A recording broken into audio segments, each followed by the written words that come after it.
جبکہ دوسری طرف گراؤنڈ ریالٹیز میں اگر بیٹھ کر دیکھیں پاکستان تحریک انصاف نے بائی الیکشن بہترین لڑا ہے اور ان کا کہنا ہے کہ وہ 20 کی 20 سیٹیں لے جائیں گی، مگر لگتا یہی ہے کہ 13 سے 15 کے قریب جو ہے نا وہ اگر یعنی کچھ سائنٹیفک دھاندلی نہ ہو. اب سائنٹیفک دھاندلی جو نظر آ رہی ہے وہ بڑی زبردست ہے.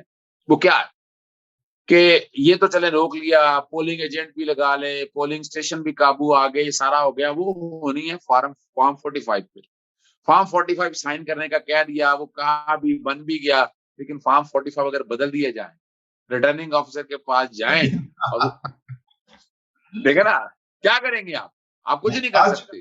آج ہائی کورٹ نے بھی کوئی فیصلہ دیا ہے کہ وہ آپ جو پولنگ ایجنٹس غالباً اس حلقے سے کوئی معطل بھی کیا انہوں نے. میں کیس میں تھا، میں آج اس کیس کے اندر موجود تھا. جسٹس شاہد جمیل صاحب کے پاس یہ کیس لگا تھا اور اس میں یہی تھا کہ پولنگ ایجنٹ اسی حلقے سے ہونے چاہیے. اور کر کب رہا ہے الیکشن کمیشن آخری دن؟ بھئی یہ تو الیکشن سکیڈول کے دن پہ کرنا چاہیے تھا. اور یہی جسٹس شاہد جمیل صاحب نے کہا یہ آپ آج کر رہے ہیں، کہاں سے لے کے آئے گا پولنگ اسٹیشن؟ پولنگ ایجنٹ کہاں سے لے کر آئے گا اگر آج اسے ارینج کرنے کا اس نے پہلے مینج کوئی دوسرے کیے تو ناممکن سی بات ہوگی. اور یہ بھی سارا آپ جب تک قانون میں ترمیم نہیں کرتے، کوئی رولز نہیں بناتے، تب تک آپ یہ کر نہیں سکتے ہیں. اور یہ بھی جیسے بتایا نا کہ الیکشن جو ہے نا پاکستان تحریک انصاف کوٹوں میں آیا ہے، ورنہ ریلیف اگر کوٹوں میں یہ نہ آتا تو اس طرح کے کوئی ریلیف انہیں ملنے نہیں تھے. تو میں یہ چاہوں گا کہ ہم نا آئیڈینٹیفائی کریں ذرا ایریاز کے دھاندلی کہاں کہاں پہ ہو سکتی ہے. 40 لاکھ ووٹر کو آپ نے کچھ زندہ کر دیا، کچھ کو مار دیا. یہ ایک سازش تھی، طریقہ کار تھا. یہ کیسے ہو گیا کہ آپ نے اظہر صاحب پتا کیا کہ یہ جو کلیریکل مسٹیک جس کا کہا گیا، موقف اختیار کیا گیا عدالت کے اندر، یہ کون کلرک صاحب تھے جنہوں نے یہ کلیریکل مسٹیک کی؟ پتہ لگایا جا سکتا ہے؟ اتنا مشکل تو نہیں ہے. جو ڈیٹا انٹری کر رہے تھے جنہوں نے کی، ان کا کھرا لگایا جائے، پتہ کرایا جائے کہ یہ کس جماعت سے ان کا تعلق ہے، ان کا اپنا ووٹ بینک کس کے ساتھ ہے، کس سے ملتے ہیں، کس سے کے ساتھ اٹھتے بیٹھتے ہیں. کیونکہ کلیریکل مسٹیک ایک شخص کی غلطی ہے، اس کو سامنے لانا چاہیے. اچھا، اس پہ جو کہ وجہ یہ والا کیس بھی میں دیکھ رہا تھا اور کیس میں ہم یہی بات، اور میں نے پوائنٹ آؤٹ کیا کہ 40 لاکھ. اچھا بڑی مزدار بات ہوئی. چیف الیکشن کمیشنر جو صوبائی الیکشن کمیشنر آئے لاہور میں آ کے، لاہور جیسے ساجد محمود سیٹھی، انہوں نے کہا جی کراچی کے اندر ایک ڈیٹا پنچر تھا جو اس نے اپنا ایسا کام کیا کہ پنچ غلطی سے دبا دیا، 40 لاکھ جو ہے نا مر گئے. اب میں نے تو سارا ڈیٹا لے کے کیا ہوا تھا کورٹ کے سامنے. ہم نے ایک بات کہی کہ آپ بیٹھ کر یہ طے کریں تو ایک تو یہ والا جو الیکشن ہونا ہے، یہ جو پولنگ لسٹیں جو ہے نا 2020 کی جو بنی ہوئی ہیں، فائنلائز ہوئی ہیں، اس پہ ہونا ہے. اور اس میں جو ترامیم کی گئی ہیں، یعنی کچھ ترامیم کی گئی ہیں 25 مئی وہ دن ہے کہ جس دن الیکشن کا سکیجول اعلان ہو گیا ہے. تو اس دن تک جو سیٹیں ہوں گی اس کے اوپر بیٹھ کر یہ اعلان ہوگا اور اس میں یہ ساری چیزیں جو ہے نا سامنے رکھا جائے گا. اور صرف یہی نہیں ہے، کئی ایسے لوگ تھے جن کے ایڈریس ٹرانسفر ہو گئے، کوئی نکل گئے. انہوں نے کہا یہ غیر حتمی لسٹیں ہیں، حتمی لسٹوں کے اندر یہ سارا کچھ ریموو کر دیا اور یہ جنرل الیکشن کی طرف وہ لے کر گئے اس بات کو. تو الیکشن کمیشن کے لیے جان بچانی بڑی مشکل ہو گئی تھی. حالات اور واقعات اس طرح کے آ چکے تھے کہ ان کے لیے نکلنا مشکل ہو گیا تھا، راستہ نہیں مل رہا تھا. لیکن میں آپ کے سامنے کچھ چیزیں رکھ دیتا ہوں مثال کے طور پر. میں نے چیزیں نکالی سامنے رکھ دوں. ملتان پی پی 217 ہے، لیا پی پی 282 ہے اور ڈیرہ غازی خان پی پی 288 ہے. یہ 3 جگہوں کے اوپر جو الیکشن جو ہے نا یہ ہونا ہے ملتان ڈویژن کے اندر. اب ان میں جو کہ شاہ محمود قریشی کے صاحبزادے بھی کھڑے ہیں، باقی بھی کھڑے ہیں، جو کہ وہاں پیپلز پارٹی کا اپنا ایک رول ہے اور پاکستان مسلم لیگ کا اپنا ایک رول ہے. تو ملتان کے اندر جو ہے وہ ٹف الیکشن کہا جا رہا ہے ایک سیٹ نکال کے، اور وہ شاید شاہدین قریشی کے حوالے سے ہے. شیخ پورہ پی پی 140 اور سائی بال 202 اور باول نگر 237. شیخ پورہ کے اندر بھی کوشش پوری کی جا رہی ہے کہ کسی طرح سے، لیکن وہاں بھی پاکستان تحریک انصاف کی پوزیشن بڑی واضح نظر آ رہی ہے. انہوں نے بندے سارے نکالے لیکن حالات نہیں ہے. پھر راولپنڈی پی پی 7، خوشاب پی پی 83، بکر 90 اور فیصل آباد پی پی 97 ہے. یہ اس جگہ پر ہو رہا ہے. اور یہاں راولپنڈی کے اندر بھی پوزیشن پاکستان تحریک انصاف کی بہت بہتر ہے. خوشاب میں جو کہ ایک پرانا معاملہ چلا آ رہا ہے آپس میں نوانی اور بکر میں نوانی اور ان کی اپنی لڑائی چلی جا رہی ہے، لیکن وہاں بھی پاکستان تحریک انصاف جو ہے وہ لوٹوں کا جو اپنا ایک کلچر چلایا اس میں وہ کامیاب نظر آ رہے ہیں. دھاندلی کے علاوہ نظر نہیں آ رہا کہ یہاں کہاں چلے جائیں گے. لودھرا میں 2 حلقے ہیں، وہ 224 اور پی پی 228 ہے. یہاں